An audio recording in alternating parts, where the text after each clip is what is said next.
Bonjour mes amis, depuis le Périgord, mon petit Périgord à moi, la campagne, pour se tenir au courant des nouveautés. J'ai décidé d'aller faire des petites vidéos courtes de temps en temps lorsque je voyais l'actualité intéressante. Vivre en Périgord, c'est le journal de juillet-août 2024. On ouvre à l'intérieur, là, donc je vois un magnifique article sur États généraux, enfance, famille. J'essaierai de vous le mettre là en commentaire ou je mettrai sur le site. Le département et ses partenaires écrivent la feuille de route 2024-2028. Ils ont donc fait des états généraux de la protection de l'enfance et de la famille.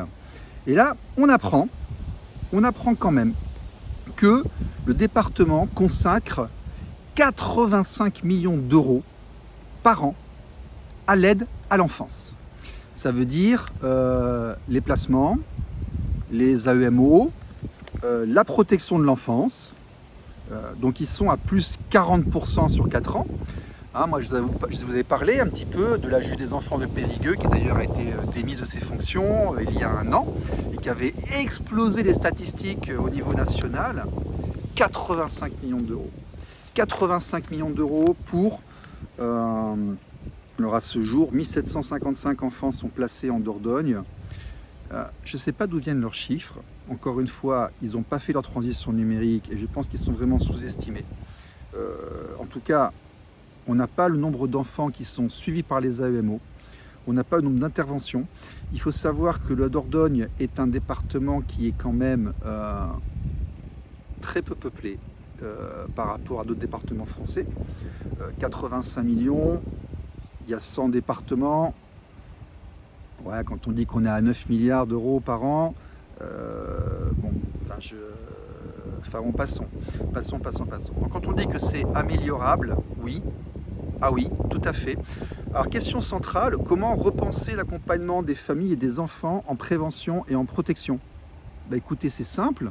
Vu qu'il n'y a pas assez d'éducateurs, et qu'une mesure d'AEMO, ça veut dire... moi, j'en ai une mesure d'AEMO. D'ailleurs, si vous voulez connaître mon histoire, vous allez sur Patreon. Mes choses privées, c'est là-bas que je les mets. Parce que, voilà, il faut que ça reste entre nous, entre personnes privées. Puis en plus, comme je me lâche un petit peu, je ne peux pas tout dire sur YouTube non plus. Et donc, une mesure d'AEMO, qu'est-ce que ça veut dire? Ça veut dire que la nana, en fait, moi, cette année, je l'ai vue 2 fois. Je l'ai vue à l'audience du juge des enfants. Je l'ai vue une fois fin janvier. Me demander comment j'allais, si j'étais pas mort, tout ça.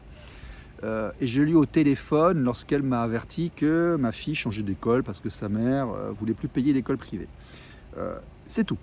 Voilà. Donc le suivi éducatif de l'émission de l'État, du département, dans la protection de l'enfance, qui se fait de manière comme ça, sur un appel au 911.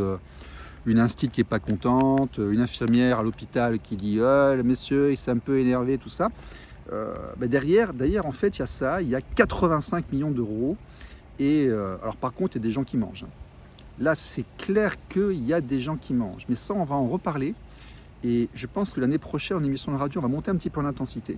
Parce qu'on a gagné en renommée, là, puis en crédibilité. Donc on va essayer d'avoir en face de nous des gens un peu plus haut placés, qui ont un peu plus de voix, et on va discuter un peu plus avec eux. Voilà, ça c'est le Périgord, mais vous savez, on est à un stade où ici on a des fédérations de parents, des enfantés, des gens qui se mettent ensemble parce qu'ils n'arrivent plus à avoir accès à leurs enfants. Il serait 85 millions d'euros, il y a des gens qui mangent, il y a des gens qui en profitent. Ça c'est clair et net.